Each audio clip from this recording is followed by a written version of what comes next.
장 21절, 22절 두 절의 말씀을 합독하도록 하겠습니다. 762면 762페이지 찾으셨으면 아멘.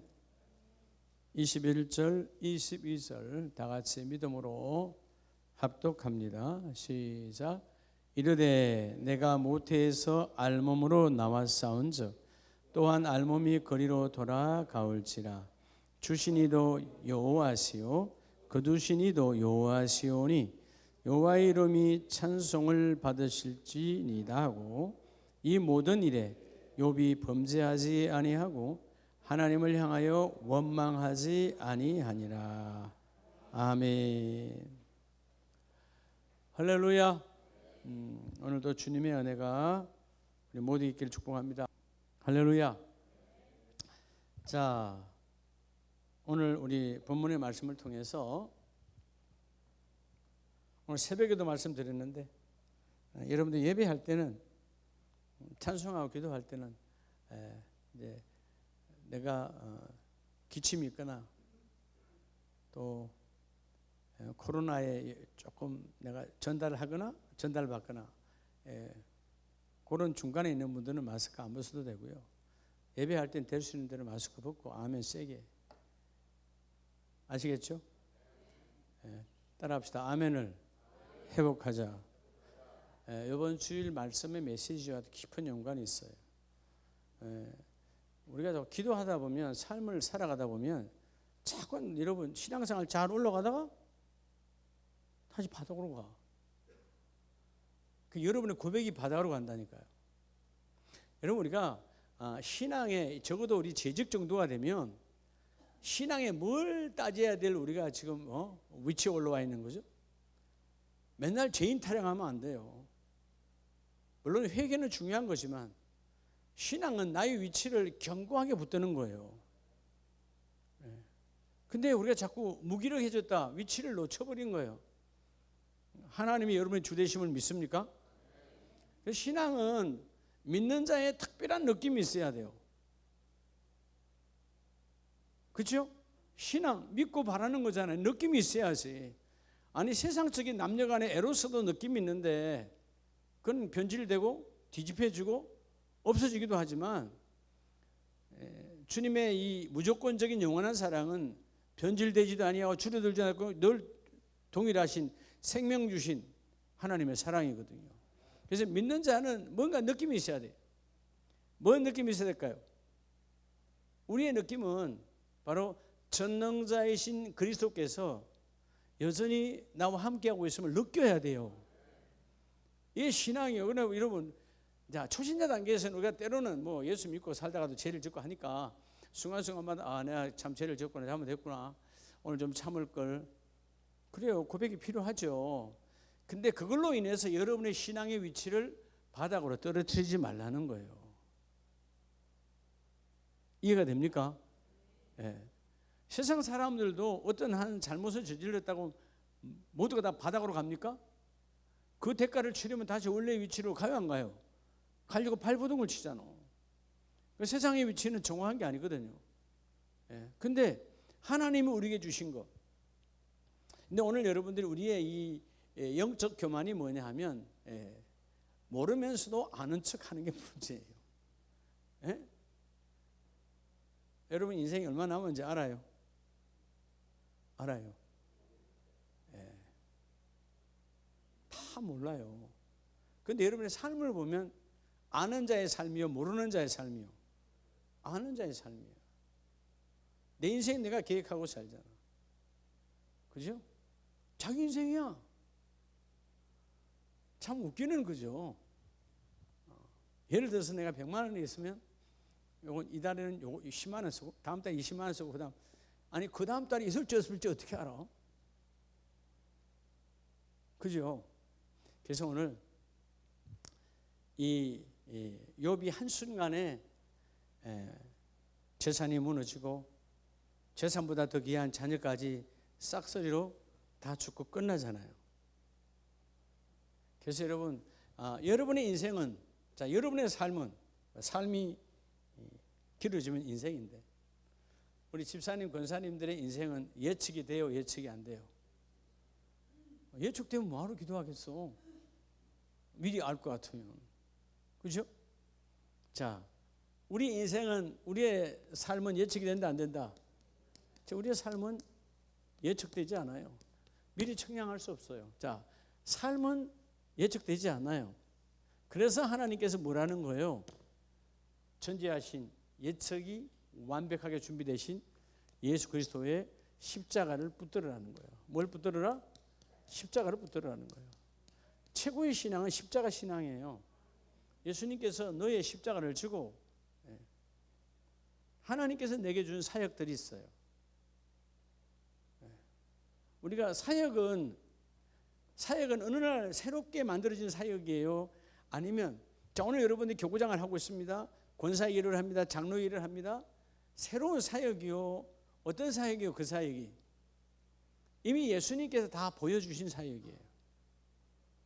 그러니까 성경을 볼 때 우리가 공간복음, 마태마가, 누가, 요한복음을 볼 때 그 안에 있는 예수님의 모든 사역은 누구 사역이라고?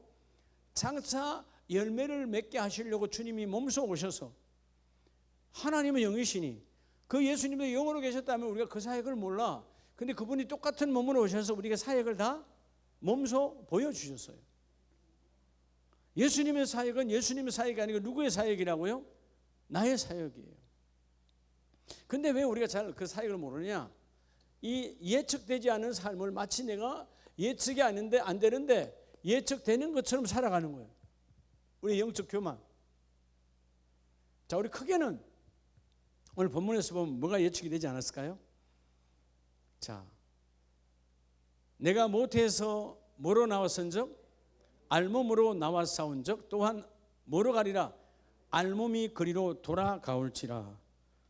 이제 깨달았어요. 욥이 동방의 최고의 재벌이었는데 지금은 말하면 재벌이요. 어마어마한 부자요. 근데 싹 한순간에 초토화됐어요.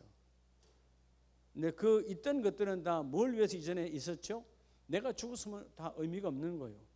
내 몸으로 인하여 다 있는 거예요. 자, 이 앞에 번에 한번 제가 새벽에 말씀을 드렸던가? 기억이 나시면? 젊은 날에 돈은 어떤 게 내 돈이요? 젊은 날의 돈은 어떤 게 내 돈이요? 정종화 장로님, 어떤 게 내 돈이요? 젊은 날에. 아직 젊지 않아, 그죠? 젊지 않아? 늙었어? 네. 젊은 날의 돈은 어떤 돈이죠? 내가 소유한 것이 내 돈이에요. 막 상상하고 막 그냥 난 뭐 이게 재벌이 되고 뭐 아무리 해봐야 손에 없는 건 내 돈이 아니에요. 그럼 이제 우리가 인생을 이제 정리해가는 이 황혼의 나이가 되어지가면, 자, 나이가 많아지면 내 돈은 어떤 돈이요? 예? 따라합시다. 내가 쓴 돈이 내 돈이다. 쓴 돈이 내 돈이에요. 이 진리를 인생들이 몰라.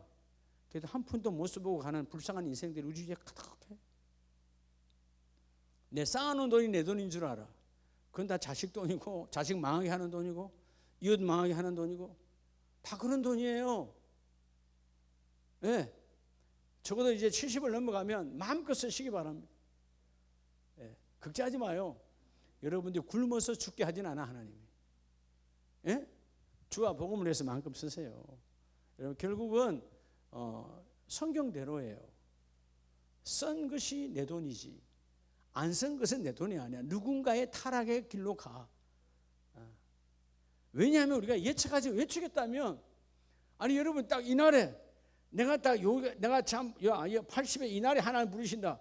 그럼 이날 딱 그냥 잔고 재료를 만들고 가면 딱 좋지. 얼마나 억울하지 않겠어. 예, 나이 든 분들은요, 단돈 10만 원 남겨놓고 가도 억울하대요. 예? 왜? 10만 원 모으려고 얼마나 힘들었는데. 이게 예측이 돼요, 안 돼요? 안 되잖아요. 그러니까 여러분, 타락으로 막 쓰라는 의미가 아니에요. 하나님의 뜻이 이루어지는 재물의 사용처의 주인공이 되라는 거예요. 자, 오늘 그래서 십자가 예수를 붙들어라. 왜 예수를 붙들어라? 그분은 전능 전지하신 하나님이시니까. 우리의 인생을 예측하고 다 아시잖아요. 자, 오늘 첫째는 뭐예요? 따라합시다. 나의 여러분 나의 부귀, 즉 나의 부귀라는 말, 나의 재물 예측이 된다 안 된다? 전혀 안 되는 거예요. 당시 동방에 여러분 이 우수 땅에 어마어마한 사람이 살았어요. 그 시대로 본다면. 그때 이 욥은 최고의 부자예요. 여러분 숫자를 3절에 보면 그의 소유물은 하고 나오잖아요. 양이 7천이요, 낙타가 3,000마리. 낙타가 얼마나 비싼 줄 아시죠? 지금도 낙타가 몇 마리라고? 소가 몇 마리라고? 500결이니까 몇 마리요? 1,000마리요. 요즘으로 치면 400만 원만 잡아도 1,000마리면 얼마요? 40억인가? 40억? 40억이죠. 1,000마리 400억인가? 40억인가? 하여튼 그냥 어마어마한 부자요. 그 시대로 본다면. 그때 그 시대는 동전과 화폐가 있는 시대가 아니고 물물교환의 시대니까. 근데 한순간에 싹 날려버리는데 아름다운 고백이 있잖아요. 21절에 내가 모태에서 알몸으로 나와 싸운즉 알몸이 그리로 돌아갈지라. 여기서 알몸이라는 말은 그죠? 내가 모태에서, 그 모태라는 말은 결국 뭐죠? 모든 농작물이 우리가 여러분 우리 권사님들이 다 농사 지어 보지만 고추를 걷고 배추를 걷고 무를 걷지만 결국은 그것들이 다 어디로 돌아가요? 사람에게 왔다고? 다 어디로 돌아가? 다 땅으로 돌아가는 거예요. 그렇죠? 옛날에는 직접적이었죠. 옛날에는 다 화장실의 것들을 다 퇴비로 다 뿌렸잖아. 먹은 것은 다 화장실 가면 다 그걸 걷어서 옛날에 다 뿌려서 지금은 그런 이제 이 수세식으로 살고 있는 시대에 사니까 가지만 사실은 여러분 수세식으로 다 돼도 결국은 하천으로 다 가는 거예요. 바다로 다 가는 거예요. 돌고 돌아. 어디로 가는 거예요? 여기서 알몸이란 말은 내가 티끌로 만들어졌다 이 말. 티끌. 여러분 성경의 티끌은 어디로 돌아가는 거예요? 티끌로 돌아가는 거예요. 여러분 웃기는 것이 우리가 티끌은 소유물이 있어야 돼요, 없어야 돼요? 티끌은 티끌 자체예요. 근데 하나님께서 사역을 놓고 여러 가지 모든 것들을 주셔요. 내 인생은 우리 티끌이 다시 돌아가는 것처럼 그 모든 재물도 함께 같이 돌아가야 되는데 우리가 재물을 쌓는 것에 집중하고 있다는 거예요. 그러니까 여러분 이 욥처럼 주신 자도 여호와시요 거두신 이도 여호와시니 그 하나님의 이름은 나의 자랑이 되어지기를 원하고. 22절에 여러분 같으면 아마 교회 안 온다 그랬을까요? 교회 안 오기는 그냥 예수도 안 믿는다 그러지. 하루아침에 다 박살 나버렸으니까. 집이 풍지박산이야. 모든 자녀 죽었어. 근데 여러분 뭐라고 그래요? 마지막 절에 그는 하나님을 향하여 원망. 원망이란 말은 당신 탓이요 그 말이요. 내 탓이야. 이 나탄이란 말은 탓을 돌리다. 당신 때문에 내가 완전히 거지가 되었어. 당신 때문에 내가 정신 나간 자가 되었어. 이게 아니고 나는 원래 알몸이었지. 여러분들이 태어날 때 뭘 가지고 나왔다면 권세를 주장할 수 있겠지만 우리가 가지고 나온 사람이 있어요 없어요? 아무도 없잖아요. 그렇게 잘하면서 그렇게 가지고 가려고 그래요. 따라서 천국은 몸이 가벼워야 올라간다. 그렇죠? 몸이 가볍다는 말은 내 마음이 가벼워. 여러분들 때로는 어딜 갈 때 몸이 무거워서 무거운 거예요? 마음이 무거워서 무거운 거예요? 마음이 무거워서 무거운 거예요. 몸이 가볍다는 말은 여러분 내가 욕심을 부르지 아니하니까 가벼운 거예요. 어디 가도 몸이 아주 그냥 날름날름 해야 돼. 뭐라 그래야 되죠? 아주 가벼워야 돼. 왜 몸이 무거운가? 마음이 무거우니까. 그래서 오늘 먼저 우리의 모든 재물은 예측이 된다 안 된다? 안 된다. 예측되지 않는 것 때문에 마음 빼앗기지 말고.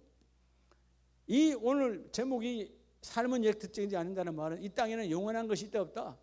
없다라는 거예요. 영원한 것은 하나님과 즉 성령과 나와 여러분 영혼만 영원해요. 그러면 그 영혼이 하나님의 손에 붙들릴 수 있도록 삶이 바뀌어져야 돼. 여러분 절대적으로 여러분의 재물을 여러분 예측할 수가 없어요.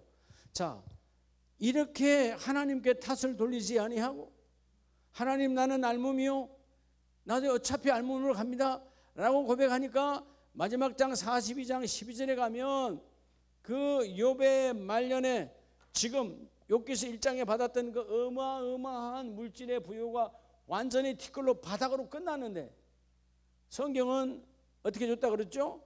갑절의 복으로 줬다고 말해요.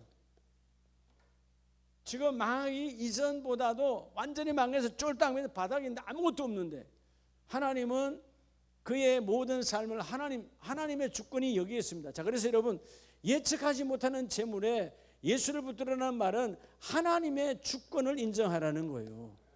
여러분 모든 재물의 주권이 하나님께 있음을 고백하시기 바랍니다. 네. 입으로 시인하여 구원을 얻느니라. 입으로 시인하여 구원을 얻느니라. 갈수록 아멘이 적어지네. 입으로 시인하여 구원을 얻느니라. 아멘이 뭔지 아세요? 입으로 시인하는 거예요. 하나님 그렇습니다. 하나님 맞아요. 하나님 맞습니다. 하나님이 이 내 모든 재물의 주권자입니다. 그러니까 고백할 때 아멘으로 고백하라. 여러분 입으로 시인하여 구원을 얻는다는 로마서 10장 말씀을 그냥 문자 그대로는 여러분 입으로 주여 주는 나의 그리스도시요 주는 나의 메시아요 나의 구원자입니다고 아멘하면 하늘 문이 열리는 거지만 그 마지막 그때 하늘 문이 아니라 지금도 구원, 너의 그 문제에서 구원하시고 너의 그 환경에서 건져내시고 너의 안됨에서 되게 하시고 너의 없음에서 있게 하시고 하나님 공급해 주시겠다는 거예요. 그러니까 여러분 아멘, 이 아멘이 이 마스크 3년 동안 다 베려버렸어요. 우리 입술의 고백이 그럴 때도 아마 한두 번이 있었을걸. 찬송을 뜨겁게 하고 싶지 않을 때는 입 다물고 있었는데 안 보이니까 앞에서야 뭐 할 수밖에 없지만 그런 적이 한 번은 있었을 거예요. 그렇죠? 어떨 때는 속상하든가 뭐 하면 누가 보는 건 아니니까. 저는 요즘 새벽에도 마스크 쓰고 싶지 않은데 올 때 찬바람이 부니까 혹시라도 감기 걸릴까 봐 마스크 쓰고 나와요. 교회 올 때. 사실 마스크 참 답답하거든. 근데 여러분 환경이 뭐라 그러더라도 여러분 입으로 시인하여. 오늘 욥이 시인하잖아요. 나는 세상을 향하여 시인하지 않아. 하나님의 법칙은 알몸으로 왔으니까 알몸으로 돌아가는 거예요. 그래서 디모데 전서 6장 6절을 보면 디모데 전서 6장 6절 자 앞에 있습니다. 자 시작. 그러나 자족하는 마음이 있으면 경건은 큰 이익이 되느니라. 아멘. 여기서 뭐 하는 마음? 자족하는 마음은 뭘까요? 결국 여러분 자족하는 마음은 내가 원래는 100만 원 있어야 되는데 10만 원 있는데 그래 막 10만 원도 감사해. 이게 자족하는 마음입니까? 그건 억지예요. 자족하는 마음은 뭘까요? 자 스스로 자족 말 그대로 스스로 만족하는 거예요. 스스로 만족.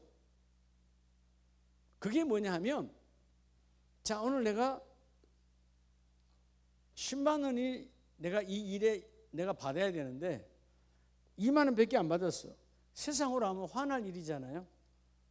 근데 이게 뭐가 자족이냐? 2만 원 줬는데도 자족이냐 하면 오늘 하나님의 주권은 내게 2만 원이라는 거예요. 아세요? 그러니까 원망불평하지 않는 거예요. 왜 다른 사람은 10만 원인데 나는 2만 원이야? 왜 저 집은 잘 사는데 왜 우리 집은 이렇게 힘들어? 불평이요. 불평이 산을 이루어. 오늘 이 자족하는 마음 있으면 경건은 큰 이익이 되느라는 말은 결국 왜 경건이 우리가 여러분 신앙생활의 가장 큰 핵심이 목적이 경건의 삶을 흔들리지 않고 유지하는 건데 경건이잖아요. 그죠? 구별되어 있는 하나님께 구별되어 있는 삶, 경건한 삶. 우리가 그래서 여러분 신학교 학생들에게도 경건 예배를 얼마나 많이 드리게 해요. 막 그냥 공부하고 막 하다가도 다시 경건 예배다 참여하라고. 그게 다시 자기를 되돌아보고 바꾸는 거잖아요. 근데 여러분 이 자족하는 마음이 스스로 만족한다는 말은 재물의 주권은 하나님께 있기 때문에 오늘 내 주머니에 있는 요것 요거에 대해서 나는 왜 이것밖에 없을까? 라고 불평불만이 아니라 오늘 하나님 이 시간에게는 내게 요것 허락된 거야. 이것만 쓰면 되는 거예요. 더 있어야 되는데 그때로부터 욕심이 출발하는 거예요. 다 모든 원리가 그래요. 여러분 더 있기를 원하지 않는 사람은 어디 있겠어요? 더 있으면 좋지. 그런데 대부분 자족의 마음이 무너지면 이제 욕심과 탐욕이 들어오기 시작하고 정욕이 들어오기 시작합니다. 그래서 그 자족의 마음이 너희를 경건하게 하느니라.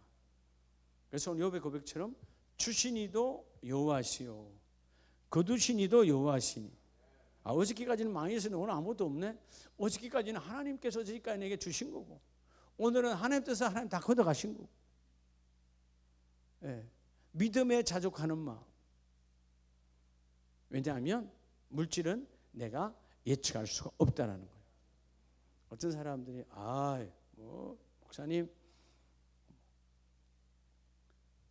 저는 직장생활 오래 했으니까 선생님 오래 했으니까 나는 그 연금을 많이 받기 때문에 걱정할 거 없다고.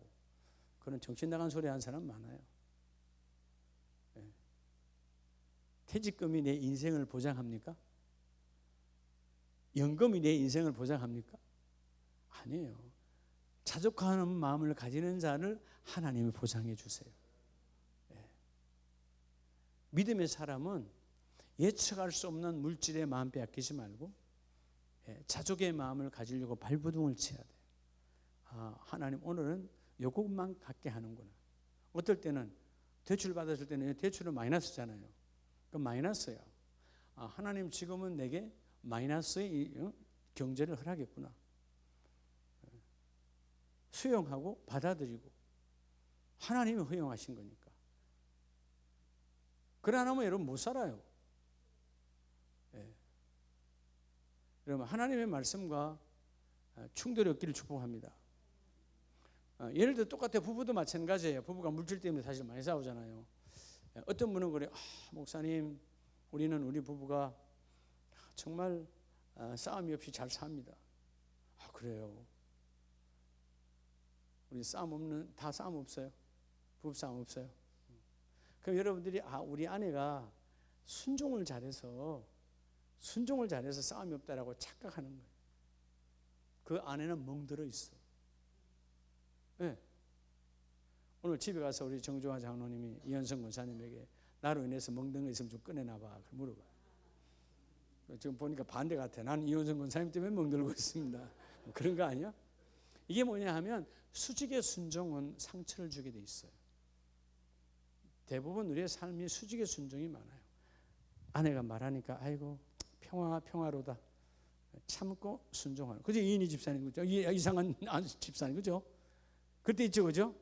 그래, 총계 좀 아니 반대야? 이인희 안수 집사님 그렇게 하는 거예요? 그때 있잖아, 그죠? 이게 다 수직적인 거예요. 아마 우리 아내도 아마 그럴 때 있을 거예요. 좋은 게 좋은 거니까 아이고 싸움 큰 소리 하면 싫어.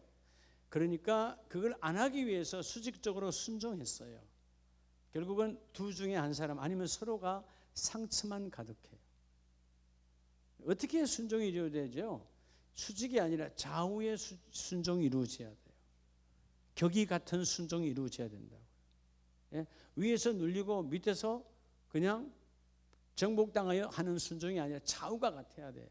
그러니까 이게 여러분 예측할 수 없는 인생에서 하나님의 모든 주권을 인정하면 오늘 우리 아내가 오늘 우리 남편이 이렇게 하나님께서 나에게 말씀하시는구나. 좌우의 대칭을 이룰 수 있는 순종의 영적인 눈이 열리면 부부의 그 그레이드가 올라져 가는 거예요.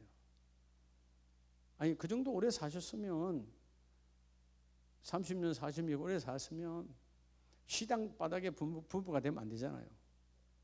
그래 안 그래요? 뭐 하면 여러분의 집에 녹음해놓은 거 한번 돌려볼까요? 하나님 돌리면 우리 난리 날걸. 근데 그게 왜냐하면 자꾸 수직적인 것에 익숙화되어 있어요. 네, 여러분 오늘 이 자족하는 마음을 가지면 남편이 적게 벌어와도 때로는 아내가 좀 많이 써도 아내가 많이 쓸 땐 누굴 위해서 많이 쓰는 거예요. 결국은 나는 내 자식을 위해서 쓰는 거지. 자기를 위해 쓰는 거 아니잖아. 결국은 다 가족을 위해서 쓰는 거야. 쓰는 벌어오는 사람 입장에서는 빨리 없어진다라고 불평할 수도 있지만 똑같아요. 서로가. 그래서 수평적 관계에서 보라는 거예요. 수직적 관계에서 보니까, 그죠? 너는 따라와야 돼. 이렇게 눌려버리니까 부부가 상처가 쌓이는 거예요. 여러분들이 수평적 관계, 자족하는 마음을 가지면 수평적 관계가, 수평적 관계라는 말은 상대의 주권을 인정하는 겁니다. 오늘 우리는 알몸으로 온 자요. 뭐로 온 자요? 옷 한 벌 없이 온 자요. 내가 갖고 갈 거 하나도 없어요. 먼저 예측할 수 없는 물질에 마음 빼앗기지 말라는 거예요. 두 번째가 그 예측할 수 없는 물질에 마음을 빼앗긴 이유가 뭐예요? 예? 더 어리석은 자가 있죠. 자, 예측할 수 없는 물질에 마음 빼앗기는 자가 어리석은 자예요. 두 번째는 여러분의 인생의 날을 예측할 수 있어요, 없어요? 이것도 예측 못하면서 뭘 그렇게 물질에 마음 빼앗기냔 말이에요. 두 번째 예측할 수 없는 것이 우리 인생의 날이에요. 인생의 날. 저는 그제 안타까운 분, 저보다 한참 나이 어리시죠. 이제 금년에 한갑 되셨나? 총회에서 같이 일도 하고 어제 갑자기 돌아가셨어요. 지방에서 목회하시는 목사님이십니다. 그러니까 여러분, 삶이란 건 아무도 몰라. 네. 다들 막 왜? 얼마 전 같이 다 일했으니까. 여러분, 우리가 병원에 있다고 먼저 가는 것도 아니고 병원 아니고 집에 있다고 여러분 오래 사는 것도 아니야. 인생은 아무도 몰라. 내 인생을 예측할 수 없는데 왜 그렇게 교만한 삶을 사냐고. 따라서 내 인생의 주권은 하나님께 있다. 그래서 예수님께서 누가복음 12장에 보면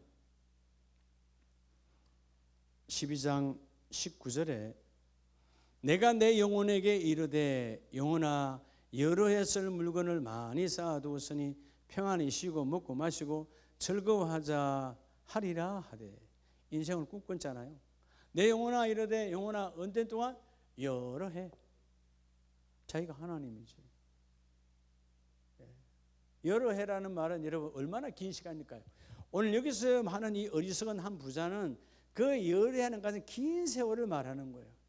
내가 긴 세월 동안 먹고 마셔야 되니까 자기 마음속에 생각하기를 지금 부자가 풍년이 넘쳐났는데 곡간을 더 늘려야 되겠다. 근데 여러분 20절에 하나님께서 어리석은 자여 오늘 밤에 내 영혼을 도로 찾으리니 그러면 네 준비한 것이 누구의 것이 되겠느냐. 여러분 인생은 우리가 정말 예측할 수 없는 것이 첫째는 부와 기요, 즉 여러분의 재물이요. 두 번째는 여러분 인생의 날이에요. 여러분 인생의 날 알아요?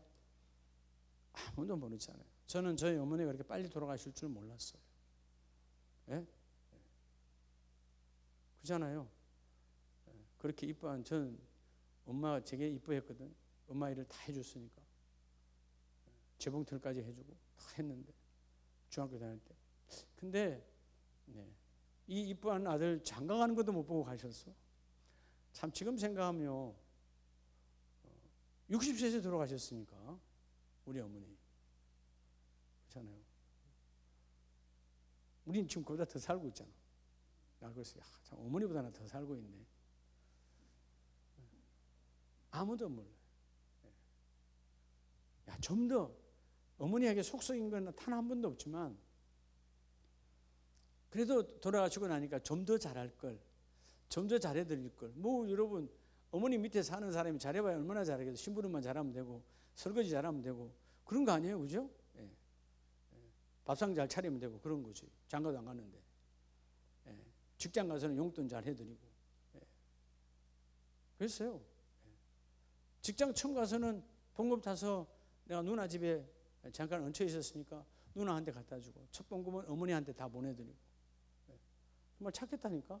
그런데 그 인생의 날을 아마 제가 어머니 살아 계셨으면 그래도 효도란 한번 다 해봤을 거예요.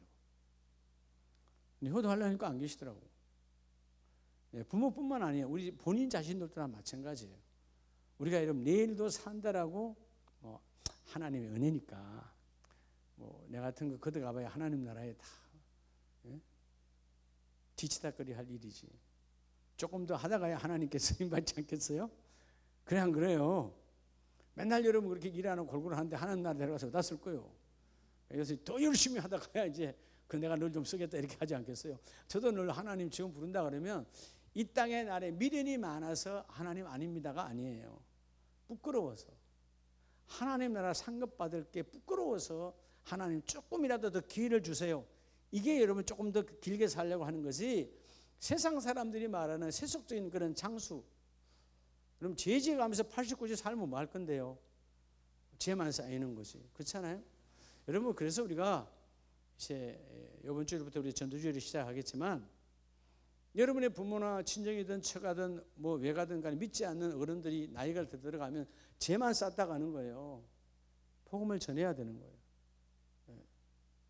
그 계시록을 볼 때 그 형벌은 어마어마한 것이잖아요. 영은 타지도 않아요. 우리 영혼은 몸을 입고 오랜 세월 살았기 때문에 그 느낌이 그대로 있어요. 다시 말하면 내가 죽어서 몸은 갔는데 없는데 흙으로 돌아갔는데 내 영은 그 불타는 것들을 느낀다 안 느낀다? 다 느끼죠. 여러분들이 아세요? 요즘 과학적으로 표현하잖아요. 나이 3세 이전의 것은 기억해요 안 해요? 거의 특별한 아이들 한둘이는 빼고는 거의 99%가 3세 이전의 것은 기억이 되지 않아요. 우리 장로님 아저씨 3세 이전의 것 기억이 나요? 없어요. 근데 어떤 분이 기억난다고 그래. 그 왜 기억난다고 하죠? 사진 보고 이야기한 거 들어서 형상으로 내가 기억하는 것처럼 인지가 되는 것이 이 기억된 게 아니에요. 사진을 보고 그때 어릴 때 엄마 아빠가 커올 때 이렇게 했다 네가 하도 세월이 지나다 보니까 그때 내가 2살 때 이랬는가 보다라고 내 기억 속에 있는 거지 그 말이 기억이지 내가 그걸 기억한 건 아니에요. 이렇게 우리가 오만한 인생이라고. 그래서 제가 그 심리학 책을 보다가 그래 맞아.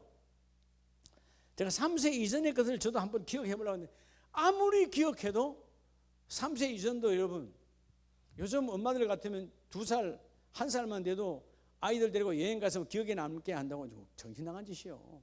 뭐 어디다 기억에 남게 하는데 아무것도 안 남아요. 근데 제가 3살 때 것만 딱 하나만 이건 사진도 없어. 딱 기억에 여러분 말했잖아요. 우리 할머니 돌아가셨을 때 그건 제 눈에 선한 거예요. 그래서 우리 아버지한테 말했을 때 야 니 그거 어떻게 아냐? 아버지 그때 그 상여 위에 내 친구 아버지가 올라가 있었어요. 깃발을 날리며 그래 맞다. 아버지도 기억하지 않던 것들을 그런 특별한 사건 외에는 거의 다 기억이 없어. 근데 우리가 여러분 내 인생을 마치 내가 오래 사는 것처럼 기억하고 착각하는 거예요. 지금까지도 살았으니까 다음도 살아가리라. 아니요. 하나님이 여러분 오늘 이 말씀이 무서운 거예요. 따라서 오늘 밤에 우리 다 내일 새벽에 다 만나기를 축복합니다. 근데 오늘 밤이란 말은 결국은 그 때와 시는 아무도 모른다는 거예요. 그러니까 너희가 인생의 날을 모르는데 내 생존의 기한, 그렇죠? 아까 첫 번째는 이 여러분의 재물의 내 존속의 기한을 아무도 몰라. 이거 알면 여러분 돈 절대로 안 나가게 딱 붙들고 있지, 그죠? 이거 내일 나간대 그러면 안 쓰지. 근데 여러분 돈이 내 안에 머무는 시간은 아무도 몰라. 여러분의 인생의 날이 언제까지 내게 머물지 그것도 아무도 몰라. 누구만 알아요? 하나님만 아세요. 그래서 여러분 어리석은 영혼아, 어리석은 인생아, 오늘 21절에 너를 위하여 재물을 쌓아두고 하나님께 대하여 부요하지 못한 즉 하나님께 대하여 가난한 인생, 결국은 너 인생의 날은 아무것도 없는 것이다. 자, 그래서 여러분 시편 78편을 보면 시편 78편 39절 말씀, 자 우리 앞으로 한번 봅니다. 시작. 그들은 육체이며 가고 다시 돌아오지 못하는 바람임을 기억하셨습니다. 여러분의 인생이 뭐라고요? 바람이요. 따라서 바람 같은 인생. 바람은 왔으나 금방 사라져버려요. 우리 주위에 많은 분들을 볼 수 있잖아요. 바람 같은 인생이야. 여러분, 내 인생은 절대로 예측이 안 돼요. 그래서 여러분 교만하지 말고 하나님이 시간 주었을 때 그 시간을 귀히 여기고 그 시간을 허송세월하지 말고 오늘 너는 바람임을 기억해라. 여러분 40절에 그 바람 같은 인생을 기억하지 못했으니까 이제 광야에 그들을 갖고 주님 말씀하시는 거예요. 그들이 광야에서 그에게 반항하며, 여기서 그는 누구예요? 하나님이죠. 광야에서 얼마나 많은 시간들 속에 하나님께 반항했고 그 사막에서 하나님을 슬프게 했던 것이 너희는 도대체 몇 번이라는 말은 셀 수 없을 정도로 바람 같은 인생이 그 인생의 창조자인 하나님께 도전하고 반항했다는 거예요. 여러분 왜 반항하죠? 자, 반항한 이유는 딱 하나입니다. 오늘도 내가 살아있다라고 하는 사실이에요. 내일도 내가 살아있다라고 하는 교만의 사실이에요. 자, 내일 내 인생이 없다면 오늘 반항한다 안 한다? 아무도 안 해요. 예, 그렇죠? 오늘 밤에 내 인생이 하나님을 걷어가신다면 내가 그런 일에 허송세월할 일이 없어요. 여러분 인생은 지나가는 바람이에요. 그래서 여러분 바람 같은 인생인데 오늘도 내가 존재함을 감사해라. 자, 여러분 지금 한번 만져보세요. 존재해야 안 해요? 한번 만져봐요. 있어요 없어요? 근데 언젠가 만지고 싶어도 있다 없다? 영은 죽지 않습니다. 언젠가 여러분 몸을 만질 때가 와요. 영이 있어요 없어요? 없어요. 이게 바람 같은, 언제 이 몸이 떠날지 몰라. 흙으로 돌아갈지 몰라. 그래서 흙으로 돌아갈 흙을 위해서 살지 말고, 예? 흙 같은 인생을 살지 말고, 흙을, 하나님은 결국 우리가 여러분 옛날에 다 흙벽돌로 집 짓고 살았잖아요. 왜? 우리가 흙이니까 다 한 덩어리예요. 집도 흙이요, 나도 흙이요, 다 한 덩어리야. 이후에 이 땅에 왜 수많은 병들이 왔는가? 흙이 흙과 같이 안 사니까. 흙이 아닌 엉뚱한, 그죠? 인조물들과 늘 살다 보니까 인생이 여러분 힘든 거예요. 안 맞는 거예요. 흙은 흙에 있을 때 제일 편안한 거예요. 여러분 물속에 있을 때 편안해 안 해요? 편안하잖아요. 안 편안해? 뭔 트라우마가 있겠지. 물속에 우리는 물이 70%인데 물이 물을 만나야지. 그죠? 물이 물을 만나면 편한 거예요. 무슨 원리인지 알겠어요? 흙이니까 흙을 만나는 거예요. 여러분 이 나무 집 위보다는 흙집이 우리에게 편안한 거예요. 우리 어릴 때 다 흙집이었잖아요. 그렇죠? 예. 대나무 장판 걷으면 다 흙이었어. 얼마나 좋았는지 몰라요. 흙 같은 인생이야. 근데 바람 같은 그 인생이 영원한 줄 착각하는 우리의 교만. 오늘 나를 잡고 계신 하나님께 오늘 감사하시기 바랍니다. 자, 그래서 아까 이 자족이란 말은 인생에도 자족이 있어요. 자족의 인생. 자, 재물에도 자족하고 인생에도 자족해. 오늘 내가 있음에 감사하고. 오늘은 하나님께서 그런 감동이 와서 오늘 밤에 내가 너를 걷어가려. 그래도 감사. 그렇지 않아요? 어떤 분은 그래. 목사님 그렇게 걷어가면 남겨진 자식은 네 없어도 다 잘 살아. 네 없으면 더 잘 살아. 이해가 돼요? 네. 쓸데없는 걱정하지 말라는 거예요. 다 살아가요. 네. 저도 그렇잖아요. 장가 안 보내놓고 우리 엄마 가셨는데 잘 살고 있잖아. 그 엄마를 애틋하게 생각하고 있지만 잘 살고 있잖아요. 그런 게 중요한 게 아니에요. 오늘 내가 있음을 감사하고. 오늘 감사함으로 예배 왔습니까? 내가 존재하는 게 감사한 거예요. 내일은 내가 있을지 없을지 몰라. 내일 내가 있다고? 그건 교만한 거예요. 하나님이 내일 있게 해야 내가 내일 있는 거예요. 그렇죠? 그리고 여러분 더 중요한 게 있어요. 아, 내일 있으니까 나는 내일 있으면 참 복받은 거네. 그러면 여러분 내일 불러간 사람 복 없는 겁니까? 아니잖아요. 그건 맞다면서 왜 그렇게 여러분 지금 여러분 앞뒤가 안 맞는 대답을 하고 있다고. 자, 내일 있는 게 복이에요, 복 아니에요? 복이죠. 복이 아니에요? 그럼 오늘 기도해서 오늘 밤 다 데려가라 그럴까요? 우리 다 같이? 내일 있는 게 복이에요, 복 아니에요? 자, 복입니다. 근데 오늘 밤에 거듭간 사람 복 없는 사람입니까? 오늘 밤에도 많이 가요. 예? 근데 물론 지옥으로 가는 인생은 정말 복 없는 인생이겠지만 하나님 나라 문을 여는 자가 오늘 밤에도 많아요. 그렇죠? 그러니까 여러분 있느냐 가느냐는 중요하지 않다는 거예요. 있어도 바람 같은 인생에 하나님께 내 존재를 인정하고 하나님으로 인하여 내가 있습니다. 하나님으로 인하여 우리 가정이 있습니다. 그 존재의 고백은 하나님의 주권이 들어온 인생의 날이에요. 그러니까 여러분 바람 같은 인생이라도 하나님의 영향력을 받는 거예요. 세상의 바람이 불으면 가고 오고 하는 것이 아니라 하나님의 성령의 바람이 불어와서 인생이 달라져 버리는 거죠. 할렐루야. 그래서 이 모든 것들을 우리가 예측할 수 없는, 우리가 더 중요한 게 뭐예요? 지금 신앙 가운데 최고의 신앙이 뭐라 그랬죠? 여러분 최고의 신앙, 예? 여러분 최고의 신앙이 어떤 신앙이 되어야 될까요?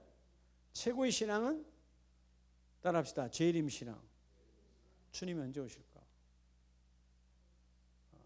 여러분 1980년대 이장님 사건 이후에 한국교회의 타락이, 그 사건의 영향을 받아서 교회마다 설교에서 뭐가 사라졌다고? 재림 설교가 사라졌어. 부활체 여러분 설교가 사라졌어. 예. 다르고 다르니 다르잖아요. 아니 여러분 예수 믿고 똑같이 하나님 나라 똑같으면 뭐한데 여러분 베드로가 거꾸로 여러분 순교당하고, 뭐한데 여러분 바울이 목이 잘려 죽고, 왜 야고보가 목이 잘려, 왜 그렇게 죽어요? 열심히 예수만 전하다가 대충 하고 가면 되지. 전혀 다르다는 거예요. 하나님께서 성경대로 해와 달과 별과 별이 다른 것은 우리의 부활의 열매도 다르다는 거예요. 그죠? 그래서 오늘 여러분 가장 중요한 것은 재림의 때를 우리가 알아요, 몰라요? 여러분 재림의 때를 우리가 예측됩니까, 안 됩니까? 예측이 안 되잖아요. 우리가 흔히들 우리가 지금 말세다, 요즘 현상이 말세야, 도치의 기근과 지진이 있으니 말세다라고 말은 하지만 그날과 그때는 아무도 몰라. 여러분 그날과 그때를 아무도 모르니까 여러분 인생의 돌발 상황의 시험을 준비하는 자가 복 있는 자예요. 여러분 세상의 시험은 기간을 주잖아. 학기 말이다, 중간고사다. 그러면 좀 머리가 좀 있는 애들은 그 중간고사 한 주 전에 그냥 밤을 새고 공부하는 거야. 근데 여러분 돌발 시험이라는 건 뭐예요? 우리가 마치 면허 시험 볼 때 돌발 시험이 있잖아요. 제일 점수가 높아. 그거 그냥 걸려버리면 거의 그냥 떨어져. 돌발상. 언제 그게 빨간 확 올라올지 몰라. 언제 브레이크를 잡아야 될지 몰라. 근데 여러분 항상 잡고 있으면 차가 올라간다 안 올라간다. 근데 좀 더 괴로운 건 브레이크 좀 잡으려고 하면 시동이 확 꺼져버려. 시동 꺼지면 바로 내려와야 돼. 끝. 1분도 못 하는 데가 내려와야 돼. 돈만 날리고. 그렇다고 이러면 그걸 브레이크를 안 밟으려 하니까 돌발상이 왔는데 조금 늦게 밟아버리면 이미 끝나버리는 거예요. 인생은 돌발상이에요. 하나님 언제 부를지 몰라. 근데 재림, 우리는 육신적인 세상의 때 2000년 동안 주님이 안 오셨으니까 뭐 또 오시겠어? 오시긴 오시는데, 그럼 믿음 없다 그러니까 오시긴 오시는데 내 때에 오겠어? 이런, 그죠? 마치 정신이 나간 자의 삶과 똑같은 고백을 하는 인생이 있다는 거예요. 여러분 혼이 나간 자는, 즉 정신이 나간 자는 주님과 교제하지 않아요. 우리는 영혼이 내 안에 있는 자입니다. 넋이 나간 자가 아니죠. 혼이 내 안에 있는 자잖아요. 그러면 우리가 가장 중요한 것은 재림은 나의 뭐와 관계 있어요? 내 영혼과 관계 있어요. 열처녀에 비유해서 준비된 5처녀는 그죠? 하늘 문이 열리고 신랑을 맞이하는 거예요. 신랑을 잔치하는 잔치의 문이 열려져요. 그런데 5처녀는 그 돌발상을 모르고 그냥 먹고 마시고 놀자 하다가 없어. 그래서 가려고 했더니 문이 이미 닫혔어요, 안 닫혔어요? 문이 닫혀버렸어요. 여러분 우리 인생은 언제 주님이 오시든지 나를 부르든지 아무도 몰라. 그러니까 재림신앙이라는 말은 돌발 상황을 놓고 늘 긴장하여, 그래서 여러분 신앙은 깨어있어 긴장된 신앙을 해야 되는 거예요. 어떨 땐 제가 그래요. 우리 종할 목사가 목사님 제발 좀, 그래서 4시 4시 반에 일어나서 나오거든요. 그러면 4시 반에 그냥 시계 울릴 때가 좀 그냥 자요. 좀 자. 늦게 자니까 뭐 12시 1시대 자면 한 3시간밖에 못 잤잖아요. 근데 여러분 자다 보면 야, 왜 시계가 안 울려 이거? 왜 이거 안 울리지? 가서 다시 핸드폰에서 탈딱 눌러보면 3시 반이야.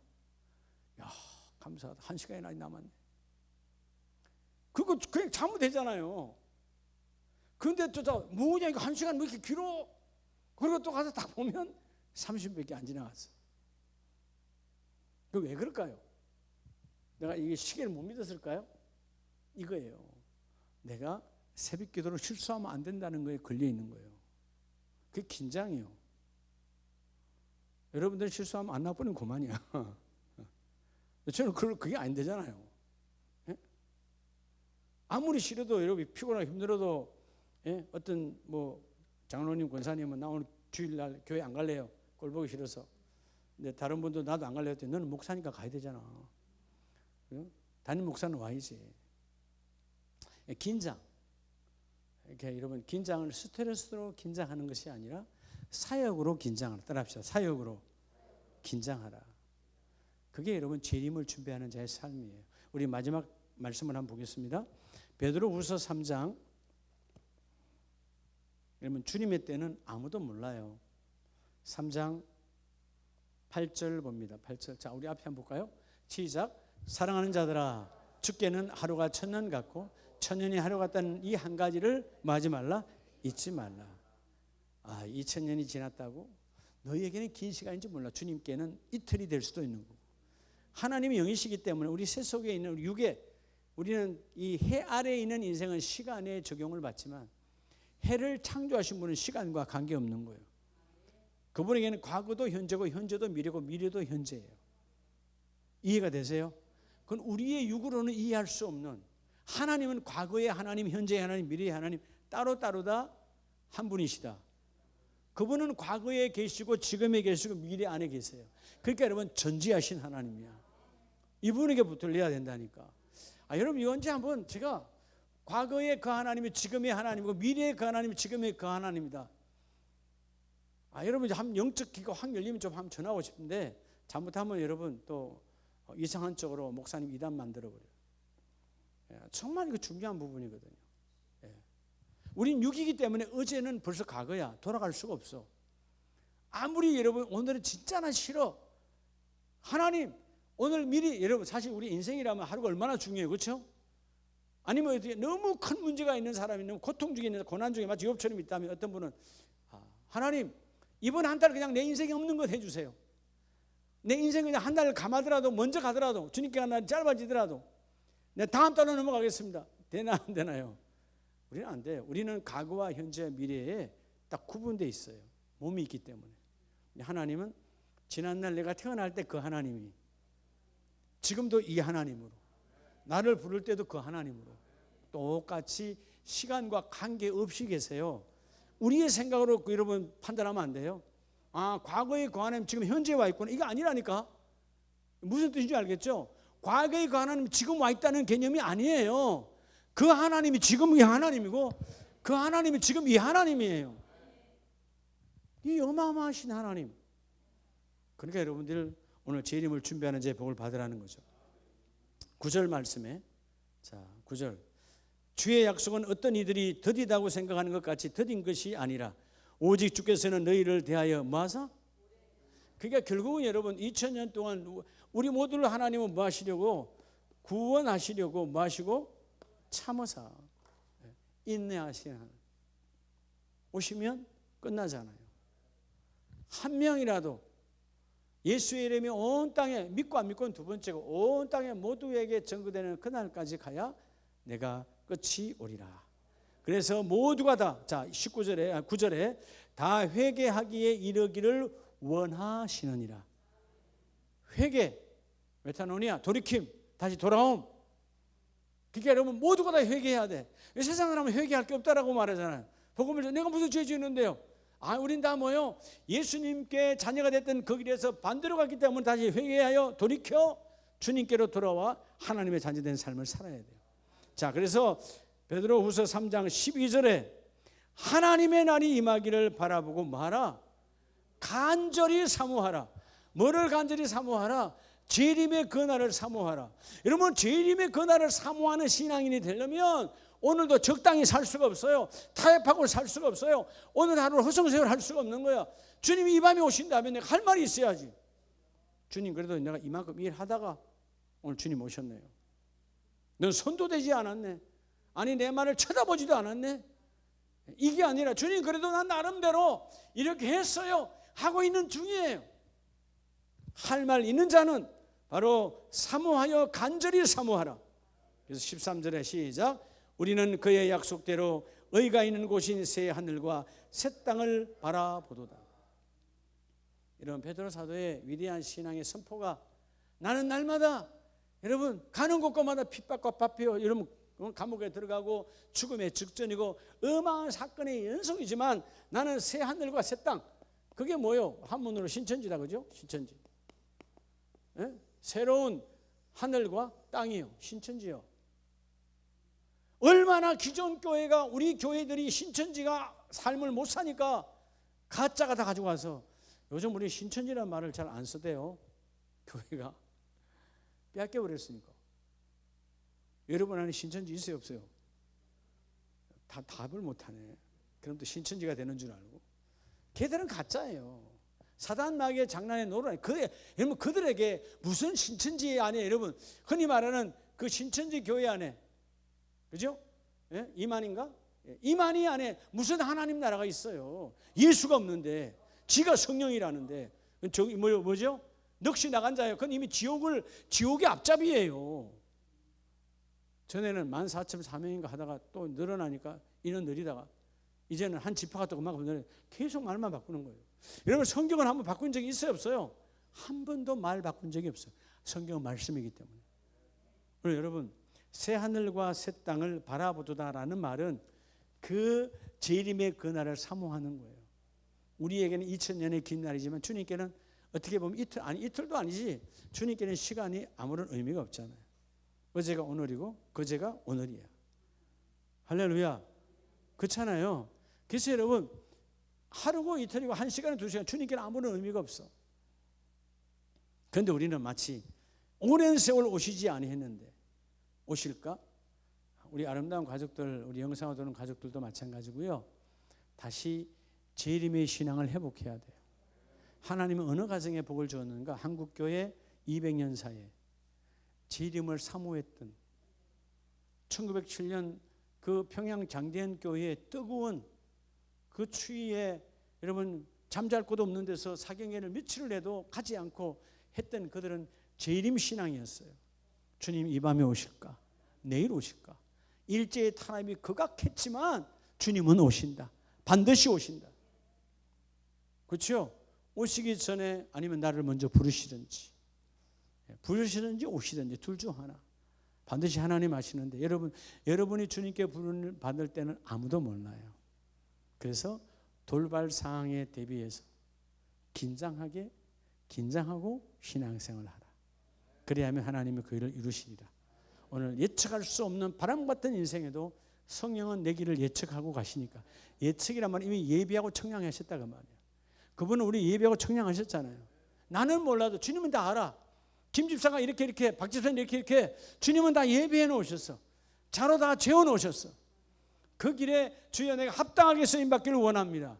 그러려면 예측할 수 없는 물질의 마음 빼앗기지 말고, 예측할 수 없는 여러분의 인생의 마음의 날에 여러분의 마음을 쏟지 말고, 예측할 수 없는 주님이 오신 날이 이제는 안 오실 거야, 이제는 뭐 오겠어, 그런 망언적 생각을 버리고 주여 이 밤에도 자족하는 마음으로, 하나님 그래서 오늘 요만큼 주셨네. 하나님 오늘 그래도 내게 하루를 주셨네. 하나님 내가 오늘 감사하면 내일도 하루 주실 수 있을 거야. 이게 자족하는 마음. 하나님 나를 90살까지 교만한 거죠. 90살까지 죄만 짓다 가면 어떡할 건데요. 하나님 오늘 하루를 살아도 주님께 기쁨 되기를 원합니다. 만약 주님이 내일 재림하신다면 하나님 그건 연기하지 마시고 그냥 오세요.